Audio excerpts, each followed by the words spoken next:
Айнектей тунук болгон муз үстүндө чимириле бий-бийленип жаткан бул жер алыскы Аксай өрөөнүндөгү Келсуу көлү.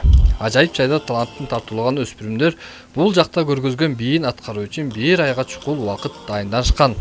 Айтымдарында табият кубулушунан пайда болгон муз коньки тебүүгө абдан ыңгайлуу экен. Ал эми андагы кооздук балдарды өзгөчө арбаганын жашырышкан жок. Бул жерге көптөн бери даярданып жүргөнбүз. Бул жерге азыр муз үстүнө бийлейбиз. Мурун келек болчумун бул жака. Биринчи жолу келишим. Кандай экен? Жакшы экен.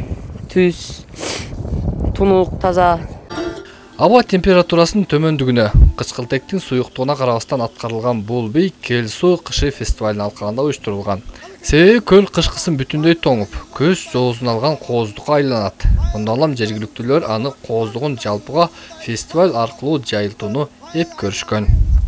Аксайдын Келсуу көлүндө Келсуу кышкы фестивалы өтүүдө мында муз үстүндө бийлөө жана улуттук нарты таңазолоо багытында кыргыз күйлөрү жаңырып, улуттун улуулугун таңазалаган улуу дастандан баяндалды.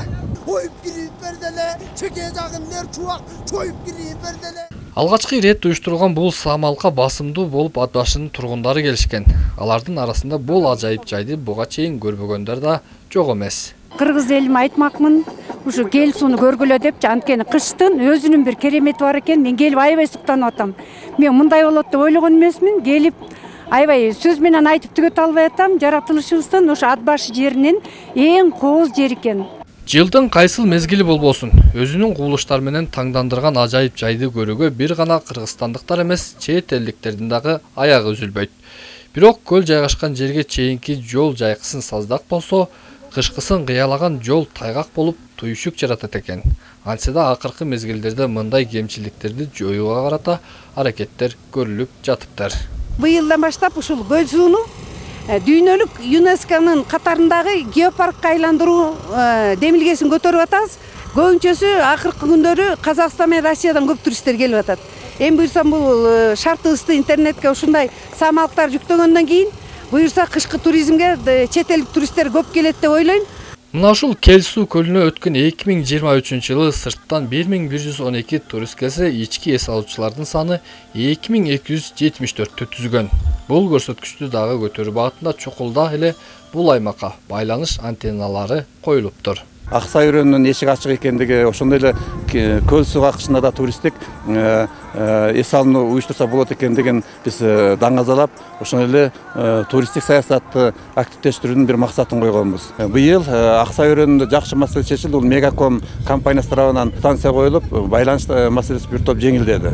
Анда сырткары мына бүгүн райондун бир топ тармак жетекчилери келди. Жол, энергетика, ошондой коммуникация тармагын тейлеген жетекчилер келип, ушул кышкы туризмге дагы болгон шартты түзүүнүн аракетин кылып атабыз. Аймакта кышкы туризмди жандантууга карата көрүлгөн бул аракет быйылкы жылы алгачкы жолу өткөрүлүүдө. Мындан ары бул фестиваль жыл сайын уюштурулуп, ага чет элдиктерди чакыруу мерчемделүүдө. Мына ушу көл суунун кызыктары дегеле түгөнүп өтпөйт. Жайкысын ажайып кооз көлү менен элди суктандырса, кышкысын көл чылгый тоңуп, муз каптаган көк музу менен суктандырып келет. Ал эмес көлдүн айланасын курчаган мына ушундай аскан арасындагы үңкүрлөр дагы көпчүлүктүн назарын бурууда. Маселен, мына бул биз турган үңкүр, жайкысын бул үңкүргө келип көрүүгө мүмкүн эмес. Анткени бул жер суу каптап калгандыктан адамдар келе албайт. Ал эми кышында муз болгондуктан келип көрсө болот экен. Эң кызыгы бул үңкүрдүн төбөсүнөн мөңгү суусун агып түшкөнүн көрсөк болот. Эсенбек Сталбек уулу, Норза Аблаев, жаңылыктар, Аксай өрөөнү.